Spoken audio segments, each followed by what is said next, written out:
जो भगत सिंह कहते थे कि कोई आदमी इतना गरीब ना हो कि उसे अपने आप को बेचना पड़े और कोई आदमी इतना अमीर ना हो कि दूसरे आदमी को खरीद ले। आज हमारे देश में दोनों होता है। एक आदमी गरीबी में अपने आप को बेच देता है मतलब मजदूरी उसके घर में करता है। एक बंधुआ मजदूर बन के कि 2 पैसा आएगा तो अपने बच्चे को पढ़ाएंगे, अपने बच्चों को लिखाएंगे। यानी आज देश की हालत क्या है कि एक आदमी अपने आप को बेच भी रहा है तो उसी टाइम कोई खरीद भी तो रहा है। तो ये भगत सिंह के सपनों का बीमारी है। सबसे बड़ी बीमारी है करप्शन। उसके खिलाफ लड़ना होगा, उसके लिए आपको ईमानदार होना होगा, उसके लिए आपको पढ़ लिख कर उन जगहों में काबिज होना होगा जहां से बेईमानी फैलती है।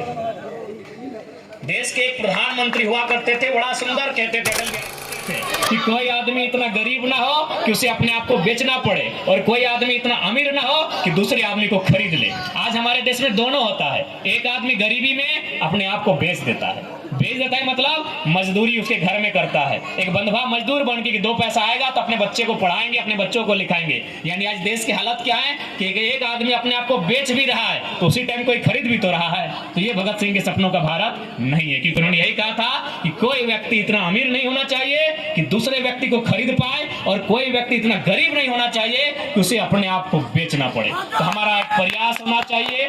आज अगर सच में हम लोग आजादी मनाने आए हैं, सच में अगर तिरंगे का मान सम्मान करते हैं, सच में अगर राष्ट्रगान का सम्मान करते हैं, तो सबसे पहले से देश के जो इंसान है उनका सम्मान है, उनका आदर हो और उनसे प्रेम किया जाए। जय हिंद, वंदे मातरम, इनकलाब जिंदाबाद।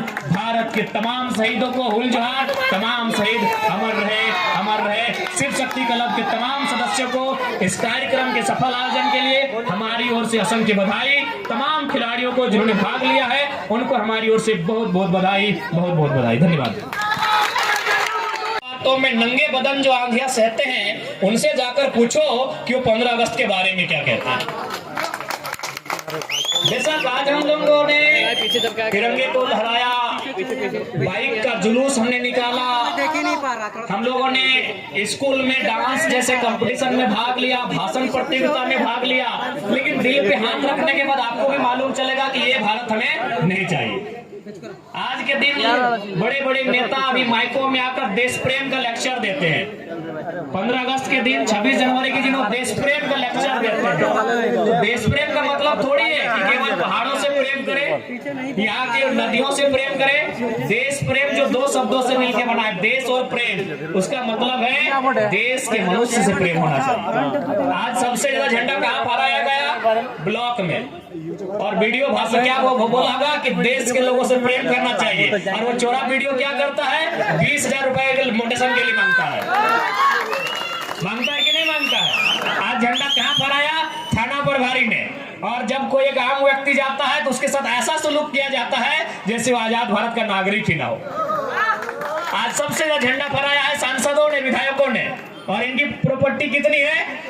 10,000 करोड़, 12,000 करोड़। यानी जिस पैसे का इस्तेमाल होना चाहिए था हमारे इलाज के लिए, जिस पैसे का इस्तेमाल होना चाहिए था हमारी बेहतर शिक्षा के लिए, जिन पैसों का इस्तेमाल होना चाहिए था नौजवानों के रोजगार के लिए, नौजवानों की सुविधा के लिए, आज वो 10,000 करोड़ जेब में भर के रखे हैं और आज झंडा फहराएंगे कि माननीय सांसद जी ने झंडा तोलन किया और देश प्रेम का संदेश दिया। अरे भैया, पहले तुम देश प्रेम का मतलब तो जानो क्या होता है। बताइए, आज वीडियो और सीओ झंडा फहरा रहा है जो हर एक आदमी से एक साइन करने का दाम लेता है। देश प्रेम का मतलब होता है जनता से प्रेम। देश का प्रेम का मतलब होता है एक इंसान दूसरे इंसान से प्रेम करे। देश प्रेम का मतलब नहीं होता कि हम केवल एक तिरंगे से प्रेम कर लिए। जन गण मन जब आया तो हम सावधान की मुद्रा में खड़े हो गए 52 सेकेंड, राष्ट्रगान का सम्मान कर दिए, वो देश प्रेम नहीं है। देश प्रेम सबसे महत्वपूर्ण है एक इंसान दूसरे इंसान की भावनाओं को समझना, उसके साथ मनुष्य जैसा व्यवहार करना और उसके हितों की रक्षा करना, उसे असल में देश प्रेम कहते हैं।